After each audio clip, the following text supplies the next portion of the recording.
Siახლებს Folk Radio-s ახალი საეთერო სეზონის პრეზენტაცია მოეწყობა დღეს. ხალხი უსმენს ხალხურ რადიოს, ასე ქვია ახალ სამოუწყებლო სეზონს, რომელიც არაერთი ახალი გადაცემით იქნება დატვირთული. FM 99 და 3-ში სიხშირეზე დღეიდან 10 საავტორო გადაცემა გავა. დღევანდელ პრეზენტაციაზე მოწვეულ სტუმრებს სწორედ გადაცემის ავტორები შეხვდებიან. საუბარი რადიოს ახალ პროგრამებს შეეხება.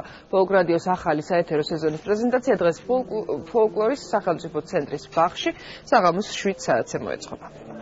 დღეს Folk Radio-s ახალი სამოუწყებლო სეზონის პრეზენტაცია გვაქვს, ცოტა დაგვიგვიანდა, მაგრამ შობს გვიან ვიდრე არასდროს.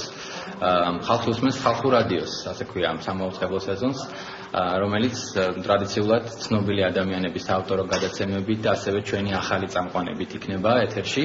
ამ სეზონის განმავლობაშიც Folk Radio-s ერთგულ მსმენელს ძალიან ბევრი სიურპრიზი ვთავაზობთ. დღეს Folk Radio-s ახალი სეზონი იხსნება და ჩემი გადაცემაც ახლებურად გადის ეთერში. მე მრავალი წლიანი მოგზაურობის შემდეგ დაახლოებით 3 წელი ფაქტობრივად ეთერში ვიყავი და მოგზაურობდი მთელ საქართველოში და ვიყავი 57 რაიონში. ეხლა უკვე გავაცნობ მსმენელს იმ ახალგაზრდებს, რომელიც დღეს მოდიან ხალხურ შემოქმედებაში. პირობითი სახელწოდება ესეთი ირინა აფშანდაძის სალონი.